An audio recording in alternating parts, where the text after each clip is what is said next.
Again, welcome to the first webinar of the Language Access Continuing Education series. Excuse me, my name is Susan Clifford, and I work as the Language Access Coordinator at the UNC Institute for the Study of the Americas in Chapel Hill. All right, so now I would like to introduce two colleagues from UNC-Greensboro's Center for New North Carolinians, who will share information about their community interpreter trainings, their interpreter bank, and tips for future interpreters. So first we have Nozipho Viki, who is the interpreter training coordinator with the Interpreter Access Project, and Kathy Hinshaw, community outreach coordinator, interpreter, and former interpreter trainer. Welcome to you both. Thank you. Yes, we're on already. Hello, everyone. My name is Nozipho. I am with the CNNC here at UNCG, and I am the interpreter training coordinator. And I have Miss Kathy here, my colleague. You can introduce yourself. Hi, everyone. My name is Kathy Hinshaw, and I work here at the Center for New North Carolinians for 21 years. I have been a former trainer for the Interpreter Access Project, and I have been part of the Interpreter Access Project since the beginning. That's me. Thank you. And so we're going to start off with sharing our mission, which is on the slides here. If you guys need to read that, you can go ahead and do that. And Ms. Kathy will elaborate on that since she's been here for 21 years. I've only been with CNNC for about 2 years and some change now. So I feel like it's better if she does that little historical background. Thank you, Nozipho.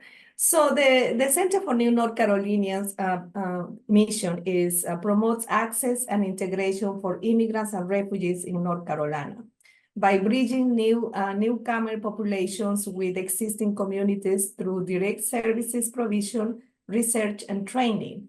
And so all the programs, including the Interpreter Access Project, has been having the same common theme, which is access to the resources, access to the systems. So the Interpreter Access Project aims to have a pool of trained interpreters in various languages who are culturally competent and professional to respond to interpretation requests from local health and human services providers, so that the limited English human services providers, the limited English proficient persons can obtain culturally and linguistically appropriate assistance in accordance with Title VI. So IAP also aims to train bilingual individuals who want to work in the interpreting field to be culturally competent and professional interpreters. Yes, thank you. And just to add on there, the Interpreter Access Program is a social enterprise where we partner with different vendors in our community to provide services at a fee.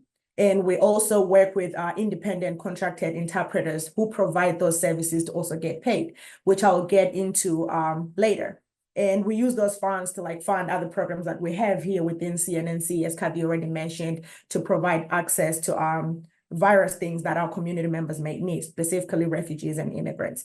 But moving on to this slide that is on here for now, these are the languages that we currently offer through our IAP bank, which is the Interpreter Access Bank.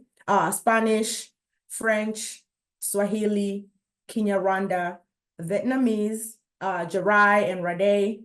We normally group those together, but they are different languages from what I know. Arabic, Dari, and Pashto. These are the ones that we currently have, but we're always looking to add more languages to our pool so we can serve more individuals in more populations, if that makes sense. You can move on to the next slide, Susan. And we offer trainings as well, as Ms. Kathy already mentioned. Right now, the one that is active, that we're actively offering, is the Foundations of Professional Interpretation in Health and Human Services. This is a 2-day, let me not jump into that and confuse you guys. Anyway, I'm gonna start off with what the training entails or what we cover in the training. It teaches 9 ethical principles and 32 standards that were developed by the NCIHC. And then in this training, we do have case studies and role plays where you get to interact with other students or participants in not real world scenarios, in a way where you'll get to practice hands-on, do your interpretation, pre-session practices, the whole 9 yards. And as we mentioned earlier, that we want to train individuals to be more culturally competent so they can better respond to the need that is out there. And that is one of the things that we do in this training that we offer. And more details on the training, this is offered on a 2-day span, and attendance is required for both of those days from 9 to 5. And it is a 16-hour training. It costs $250. And after the training, we offer like an assessment for you to receive your certification of completion. You can proceed to the next one.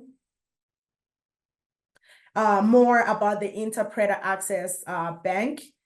Again, as I mentioned earlier, this offers some interpreting opportunities on a contract basis, meaning you will be an independent contractor, or the interpreters that we have are considered independent contractors.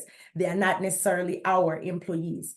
And this is not full-time, mostly it's part-time, and meaning interpreters can set their own pace or their own hours based on their schedule.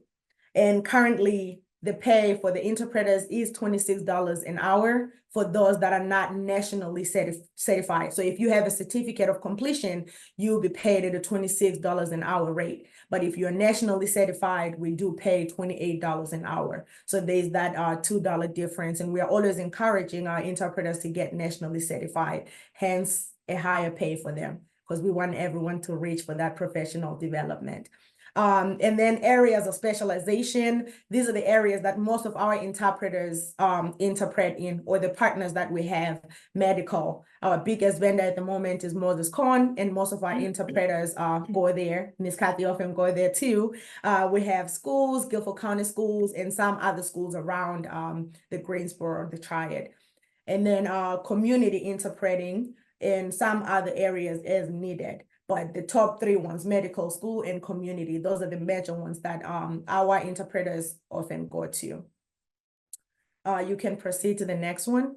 All right, becoming a part of IAP. So if you're listening to this and you want to be a member or interpret with IAP, these are some of the requirements or things that you have to go through. I'm assuming these may be the same for other agencies out there as well. Firstly, you have to attend training or have proof of training.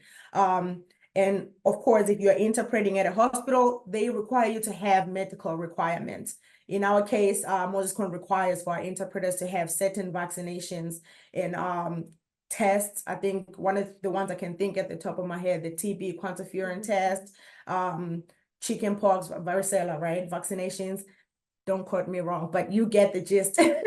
So certain medical requirements that you need, and then onboarding paperwork on our end, which will be the background check, HR paperwork so you can get paid on time, and things of that nature, the whole application packet. And then the next thing that we do, or like before really we consider onboarding you, is the language assessment, where we assess your level of fluency, if you really speak the language that you say you speak, right? And how well you speak it, because not everyone who speaks 2 languages can be an interpreter. It takes certain level of fluency to get to that. So we do offer general medical terms, a role play scenario, and then obviously we test you on the principles and standards, given that you've attended the training. So this is the steps on how you can become part of the IAP to interpret. You can proceed to the next one. All right, and we have some of our lovely interpreters and people who have taken the training in the past. And one of the things I wanted to highlight here is that most of our interpreters are members from the community, right? We have a passion to serve as interpreters for other people here. And it is very community focused, as stated in our mission. And then we offer a variety of languages, and the training or the workshop is offered in English, meaning all languages can attend. It's not offered in, one language. For example, if you speak Spanish, French, everybody can attend because it's offered in English. And the role play always works out because we've had, you know, maybe two people speaking the same language who often register for the training. So it plays well for the role play scenarios and the case studies as well. You can proceed. All right, and these are the things that we are currently working on, and we will share a link at the end for you to keep up with us. Continuing education, we have the foundation skill improvement. So this is for individuals who have taken the foundations of interpretation training, but they are looking to polish their skills. So the foundation skills improvement will be a best fit for that. Excuse me. And then we have the foundations of medical interpreting. So this dives more into the medical terminologies, things that you may encounter if you're interpreting in that field. And then side translation and memory building, which are all essential trainings for an interpreter to know. Yes. And then another thing, which is major that we are working on, is the 40-hour medical interpreter training. So we are looking to, we are in the process of developing a curriculum that will offer that and enable participants or whoever takes that class to take the national certification to become a medically certified interpreter. And that's the things that we are currently working on. And on here is the link to our website where you can learn more and keep up to date with trainings that we may post, and my email as well as Ms. Kathy's email. But I am the primary contact, so email me first, and then you can CC Kathy, but she might not respond since she's always out and about in the community. But yes, that is our contact information and the link to follow through.